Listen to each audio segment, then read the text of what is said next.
യേശുവെ പോലെ ആകുവാൻ be like Jesus weekly devotional തോട്ട്സിലേക്ക് സ്വാഗതം. ഒരു സംഭവത്തെപ്പറ്റി എഴുതാൻ പറഞ്ഞാൽ പലരും കൃത്യമായി വൃത്തിയായി മനസ്സിലാകുന്ന ഭാഷയിൽ എഴുതാറുണ്ട്. എന്നാൽ ചിലരുണ്ട് ആരും കാണാതെ പോയ ചില രംഗങ്ങൾ, വ്യക്തികൾ ഇവയെ കൂടി അവരുടെ രചനയിൽ ഉൾപ്പെടുത്തും.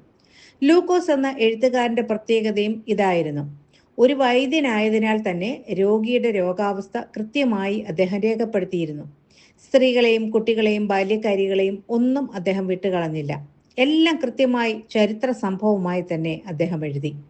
അപ്പോസ്തല പ്രവൃത്തികൾ 16-ാം അധ്യായം 16, 17, 18 വരെ വായിക്കുമ്പോൾ ഇപ്രകാരം ഒരു സംഭവം നമുക്ക് കാണാം. പൗലോസും കൂട്ടരും പ്രാർത്ഥനാ സ്ഥലത്ത് ചെന്നപ്പോൾ വെളിച്ചപ്പാടത്തിയായി ലക്ഷണം പറയുന്ന ഒരു ബാല്യക്കാരത്തി അവരെ എതിരേറ്റു. അവൾ ഒരു അടിമയായിരുന്നു. കഴിഞ്ഞ ആഴ്ച നാം ലുദിയയെ പറ്റി പഠിച്ചിരുന്നു. വളരെ സമ്പന്നയായ രക്താംബരം വിൽക്കുന്ന ഒരു സ്ത്രീ.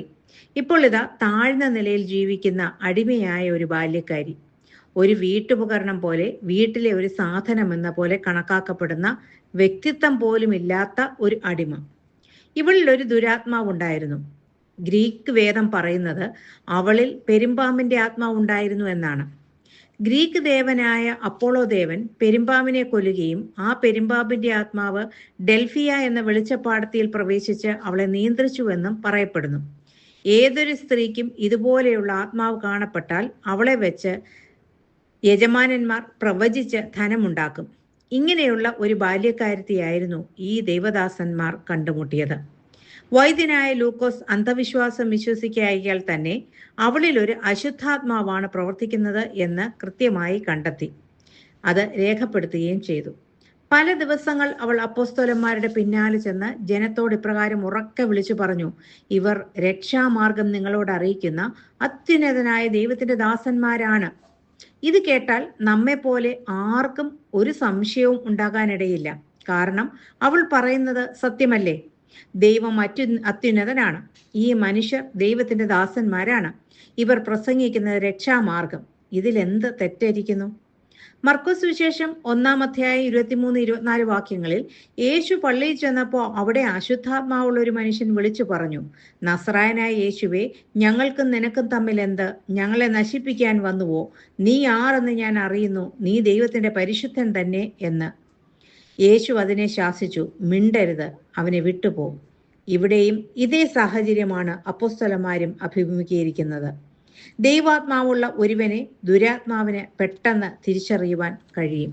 പറയുന്നത് സത്യമാണെങ്കിലും അത് ഏത് ആത്മാവിൽ പറയുന്നു എന്ന് തിരിച്ചറിയുന്നവനാണ് യഥാർത്ഥത്തിൽ ഒരു ദൈവഭക്തൻ.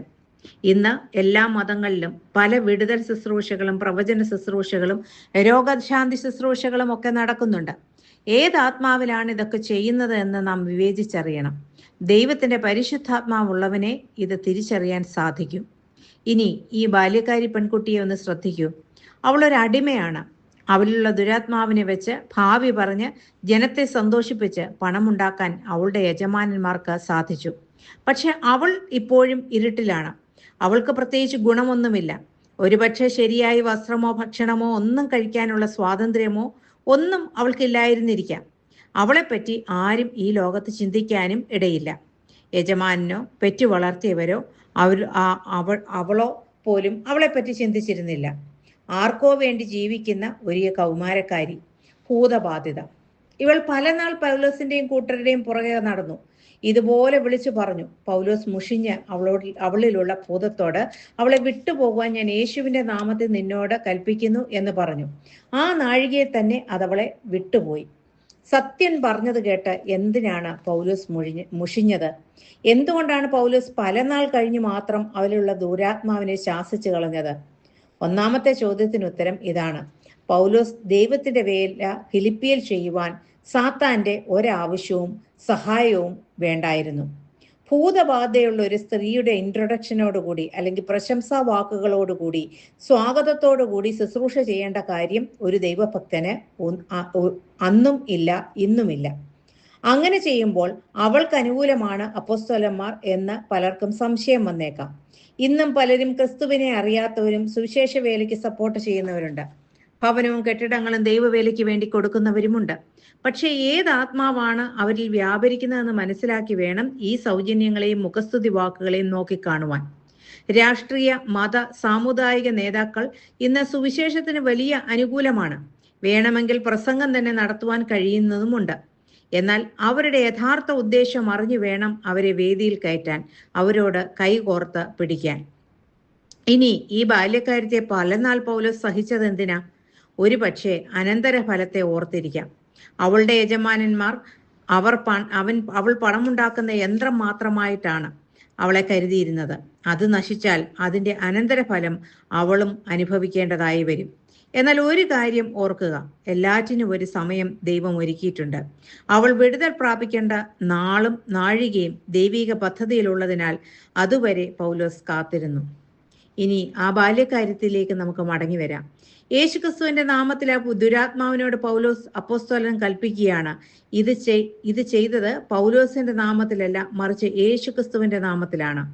ഏത് പൈശാചിക ബാധയിൽ കുടുങ്ങിയവരാണെങ്കിലും, ഏത് രോഗാത്മാവോ ഭൂതാത്മാവോ ആണെങ്കിലും അവരെ അതിൽ നിന്ന് പുറത്തു കൊണ്ടുവരുവാൻ സുവിശേഷത്തിനും യേശുക്രിസ്തുവിനും മാത്രമേ കഴിയൂ.